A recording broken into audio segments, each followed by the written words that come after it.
دوستو، انسانوں سے پہلے زمین پر جن مخلوق رہتی تھی۔ ان لوگوں کا اپنا ایک نظام تھا، زندگی گزارنے کا ایک طریقہ کار تھا۔ اللہ نے ان کو اپنی اطاعت کا حکم دیا اور ان کی رہنمائی کے لیے جنوں کو رسول بنا کر ان میں بھیجا، مگر ان جنوں نے سب کو قتل کر دیا اور برائی دنیا میں حد سے زیادہ پھیل گئی۔ ایک جن جو بہت متقی اور پرہیزگار تھا، اللہ کا ہر حکم مانتا تھا، یہاں تک کہ اس نے جنت کے ہر کونے اور ہر حصے پر سجدہ کیا۔ اس جن کا نام ابلیس تھا۔ اللہ نے فرشتوں کو حکم دیا کہ وہ زمین پر جا کر ان جنوں کو ختم کر دیں، کیونکہ وہ نافرمان ہو چکے۔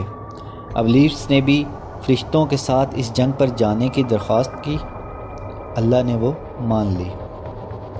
فرشتوں اور ابلیس نے چند ایک جنوں کے علاوہ باقی سب کو قتل کر دیا، اور پھر ان چند جنوں سے آگے ان کی نسل کی پیدائش ہوئی۔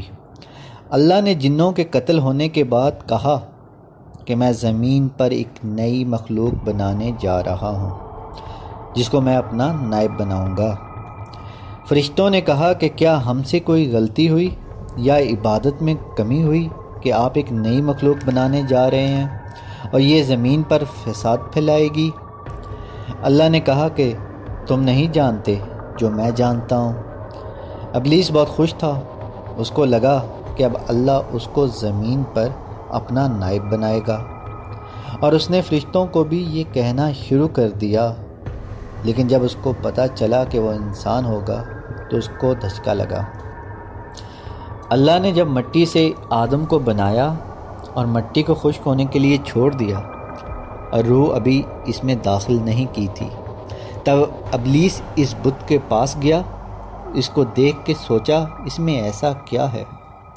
وہ اس بت کے اندر داخل ہو گیا، کیونکہ بت مٹی کا تھا اور مٹی کی ڈینسٹی زیادہ ہوتی ہے، اور جن آگ سے بنے ہوتے ہیں، مطلب انرجی سے، تو انرجی زمین میں داخل ہو سکتی ہے۔ ابلیس نے دیکھا کہ اندر صرف اندھیرا ہی اندھیرا ہے، تو اس کو اور تکلیف ہوئی اور حسد اس کے اندر پیدا ہو گیا۔ اللہ نے جب سب فرشتوں اور ابلیس کو کہا کہ وہ انسان کو سجدہ کریں، تو فرشتوں نے فوراً یہ بات مان لی، لیکن ابلیس نے ایسا کرنے سے انکار کر دیا۔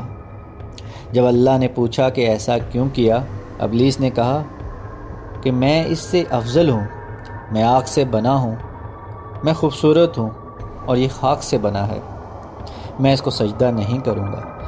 اللہ نے اس کو وہاں سے نکال دیا اور قیامت تک اس پر لعنت ڈال دی اور اس کی شکل بھی بگاڑ دی، اور وہ شیطان بن گیا۔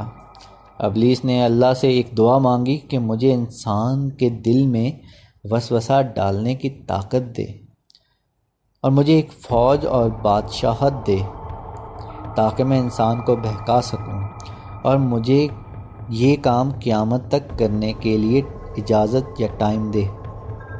اللہ نے یہ دعا مان لی اور ابلیس کو کہا کہ جو لوگ تیری پیروی کریں گے وہ سب لوگ آگ میں جلیں گے، اور میرے نیک لوگ جنت میں جائیں گے۔ اور یہاں سے ابلیس کی جنگ شروع ہوئی انسانوں کے خلاف۔ پہلا وار ابلیس نے بابا آدم اور اماں ہوا پہ کیا۔ اللہ نے آدم اور اماں ہوا کو جنت میں رکھا اور ان کو کہا کہ یہ سب تمہارا ہے، تم اس میں سے کھاؤ پیو، بس کچھ درختوں کے پاس نہیں جانا اور اس کا پھل نہیں کھانا۔ لیکن شیطان کے بہکانے پر آدم اور ہوا دونوں بہک گئے اور وہ پھل کھا لیا جس سے اللہ نے منع کیا تھا۔ تو اللہ نے ان دونوں کو زمین پر بھیج دیا سزا کے لیے۔